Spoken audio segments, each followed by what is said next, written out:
Hello, English learners. Welcome back to EnglishPod. My name is Marco. And I'm Erica. And today we're going to be talking about a very special topic. That's right. This topic was actually suggested by one of our listeners. Exactly. So keep those comments coming because we want to create lessons that you need, that you want. Exactly. So what are we talking about today? Today's lesson is about applying for a visa. A very, very important topic. Yes, and specifically, it's about a visa interview. Exactly. As you all probably know, when you apply for a visa, especially for the US, you have an interview. Yes. Where you have to answer some questions. Yes. And that's what we're going to be talking about today. So before we jump into the dialogue, let's take a look at vocabulary preview. Vocabulary preview. Okay, so let's talk about visa. Right. A visa, it's not a credit card. No, not Visa or MasterCard. No. So a visa is an official document that you get in your passport that allows you to travel legally to a country. Exactly. So with this document, you can go into a country. Okay, so we have different types of visas. Today, we're going to be talking about a B2 visa. Right. A B2 visa is a tourist visa. A tourist visa. Yeah. This is only for the United States. Other countries may have different classifications for their visas, but B2 is for the United States. Right. So, Marco, we use a tourist visa when we want to be a tourist and just travel in the U.S. What about a resident visa? Well, you can have a temporary resident visa. Like, for example, an F1. Yep. An F1 is for foreign exchange students who go and live in the States maybe for a year or do a MBA for 2 years or 3 years. So that's an F1 visa. You can also get a J1 visa, which is a temporary exchange visitor. Okay. So it could be to maybe do some temporary work for 2 or 3 months and then go back to your country. So basically, a resident visa allows you to live in that country. Yeah, you can live in that country legally for a determined time. Okay, so let's listen to our dialogue. Where are we going to be exactly? In this dialogue, we're going to hear two people, a visa officer and a person who's applying for the visa. Now, the person who's applying for the visa has an accent, right? Yes. But this is really good practice for helping you to understand people with different accents. Exactly. So let's listen to the dialogue and then we'll come back and explain all the great vocabulary.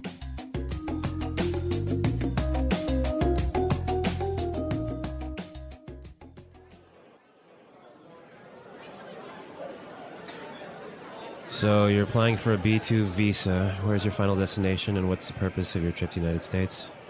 I'm going to visit my brother. He's just had a baby. He lives in Minneapolis. And how long do you plan to remain in the United States? I'll be here for approximately 3 weeks. So here's my return ticket for the 26th of March. And who's sponsoring your trip? My brother. Here. This is an invitation letter from him. I will stay with him and his family in their home. All right. Tell me about the ties you have to your home country. Well, I own a house. Actually, I'm leaving my dog there with my neighbors. I have a car at home. And my job? I'm employed by Tornell as an engineer. Actually, I only have 3 weeks vacation, so I have to go back to work at the end of March. And what evidence do you have that you are financially independent? Well, I do have assets in my country. Like I said, I own a house, and see, here's a bank statement showing my investments and my bank balance. I'm sorry, sir. We cannot grant you a B2 visa at this time. Instead, you are granted a resident visa. Congratulations! You are the millionth person to apply for a visa. You win! Congratulations! Yay! All right, what a lucky guy. He applied for a tourist visa and now he's getting a resident visa. Yeah, that's great. But does this really happen, No. Marco? No, that would never happen at a consulate. Okay, well, we can dream that this might happen for us. Yeah, exactly. All right, let's take a look at the words in language takeaway today. Language takeaway. All right, on language takeaway, we have sponsoring. Sponsoring. Sponsoring. Sponsoring. So, Erica, what does it mean to sponsor somebody? When you sponsor somebody for a visa, you take care of them and make sure they have enough money. Okay. So you are the one who's responsible for all of their expenses and making sure they just have enough money. Okay. So for example, when I was 16, I made a trip to another country. Yep. And my parents were my sponsors. So they took responsibility for your money. Exactly. Okay. Let's look at our next word. Invitation letter. Invitation letter. Invitation letter. Invitation letter. Now, this is a really important part for a visa application. Yes, very important. What is an invitation letter? Well, an invitation letter is a formal letter that a friend or a relative or maybe a business writes to ask you to come to their country. Exactly. So you're being invited for a specific purpose to the United States. Yeah, and you have to give this letter to the visa officer. Okay. Invitation letter. Our next word. Ties. Ties. Ties. Ties. Looks exactly like tie, like the one you wear in your suit. Not quite the same, though. All right, so what are ties? The ties you have to your country are the things that keep you attached to your country. Okay. That make sure that you will return to your country. Okay, so what are some examples of ties? Like maybe a house or a wife or a child or maybe some money in your bank account. Okay. Or a job even. Okay. Okay, perfect. Yeah, a good way to think of this is imagine like a rope that's attached to you and tying you to your country, to your house, to your job, to your kids. Okay, so you can't run away. Exactly. Okay. Okay, that was clear, but let's listen to some more examples of how we would use ties. Example 1. I sold my house and closed my bank account. I don't have any more ties to my home country. Example 2. Alvin enjoyed being single. He wasn't ready for the ties of family life. Example 3. Diplomatic relations have improved, and the ties between the two countries are stronger. All right, it's clear now. Mm-hmm. Let's look at our next word. Financially independent. Financially independent. Financially independent. Financially independent. So that means that you don't need anyone. That you have enough money. You have enough money for yourself. Right. So you don't have to ask your parents to pay for your ticket or pay for your food or whatever. Okay. And our last word for today. Assets. Assets. Assets. Assets. Okay, so your assets are kind of like your ties. Right. There are things of value that you own, things that are expensive that you own in your home country. So it would be a house, Yep. a car, Yep. Maybe stocks stocks, or investments. Okay, so all of those things are your assets. Okay, so we've seen a lot of great words, and I think it's time for us to listen to our dialogue again. We're going to slow it down for you. Yeah, this will help you understand it a little bit better.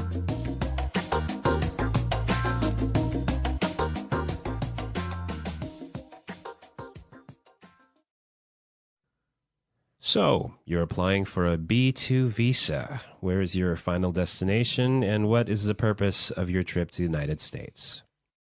I'm going to visit my brother. He's just had a baby. He lives in Minneapolis.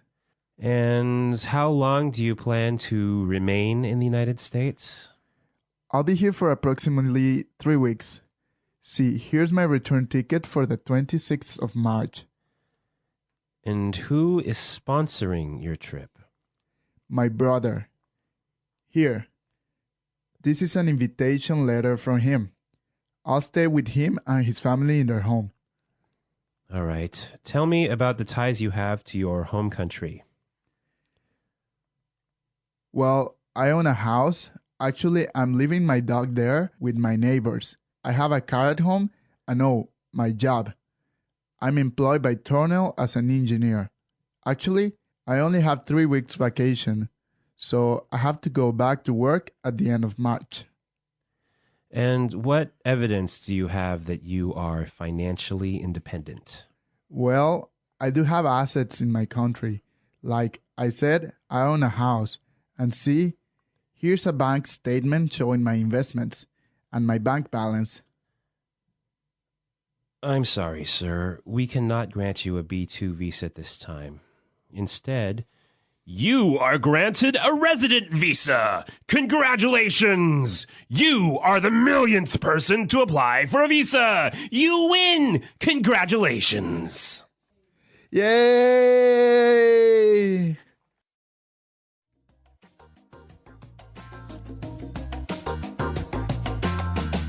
Okay, today we're not going to do our regular toolkit like Fluency Builder, putting it together. No, we're going to do something a little bit different today. We're going to talk about the questions you will probably be asked at an interview for a U.S. visa. Yes. And the useful language that you can use to answer these questions in a good way.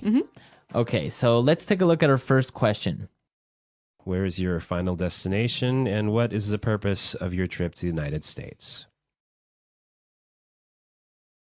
Where is your final destination, and what is the purpose of your trip to the United States? So this is probably going to be the first question the interviewer is going to ask you. Yeah, so Marco, I know you have a lot of experience with U.S. visas. How should we answer this question? Well, it depends on what you're doing, right? Right. So if you're a tourist, you would say, I'm going on vacation to New York or anywhere. Also, if you're visiting a family member, like in our dialogue, you would say, oh, I'm going to visit my sister or my brother or my cousin. If you're applying for a business visa, then you would say, oh, I'm going to visit a company or etc. Right. So you just have to say why you are going to the States. Now, is it important to be really specific? Yeah, the more specific you are, it's probably better. So if you can name the state and the city where you're going, it's much better. Okay. All right. Well, let's listen to our next question. How long do you plan to remain in the United States? How long do you plan to remain in the United States? Okay, so this is a really important question also because in your application, you have to put how long you plan to stay in the U.S. Right. It's a pretty straightforward answer. 2 months, 1 month, 3 weeks. Right. But you just have to make sure that your answer matches what's written in your application form. Yeah. Exactly. Okay, now let's take a look at our last question. Tell me about the ties you have to your home country. Tell me about the ties you have to your home country. Well, I think this is maybe the most important question that they'll ask you, right? Yeah, this is the most important question. This is what the interviewer is most interested in. Okay, so why is he interested in this? Because he has to be sure that you will not become an illegal immigrant to the United States. So that you will return to your home country. Exactly. He or she has to be convinced that you're going to return to your home country. So how can you convince him? Basically by demonstrating your ties. So showing the things that will pull you back to your home country. So if you take documents to support this, bank statements, maybe a copy of your mortgage. Yep, like maybe your wedding certificate. I don't know, even a letter from your office, from your job. So that shows that you have to return to your work. The more things you bring, the better, even though the interviewer might not ask for the documents. Okay, it's better to be safe, right? Exactly. So come with a huge file full of things. Exactly. Yeah. I've had friends who've arrived to the embassy with a huge file of documents and weren't asked to show any of the documents. Right. But other interviewers will maybe ask for it. Okay, so now let's listen to the dialogue again. And you'll hear how our traveler answers these questions.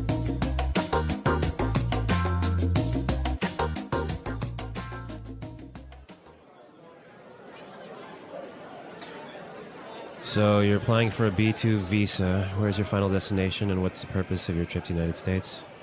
I'm going to visit my brother. He's just had a baby. He lives in Minneapolis. And how long do you plan to remain in the United States? I'll be here for approximately 3 weeks. So here's my return ticket for the 26th of March. And who's sponsoring your trip? My brother. Here. This is an invitation letter from him. I will stay with him and his family in their home. All right. Tell me about the ties you have to your home country. Well, I own a house. Actually, I'm leaving my dog there with my neighbors. I have a car at home. And my job? I'm employed by Tornell as an engineer. Actually, I only have 3 weeks vacation, so I have to go back to work at the end of March. And what evidence do you have that you are financially independent? Well, I do have assets in my country. Like I said, I own a house, and see, here's a bank statement showing my investments and my bank balance. I'm sorry, sir. We cannot grant you a B2 visa at this time. Instead, you are granted a resident visa. Congratulations! You are the millionth person to apply for a visa. You win! Congratulations! Yay!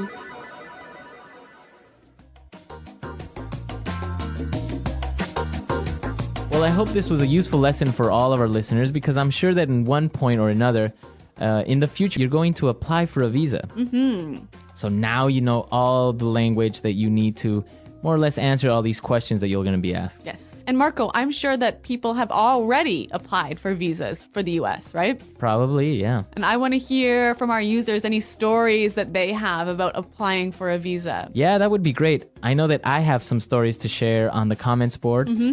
And we want to hear your questions and comments and any suggestions.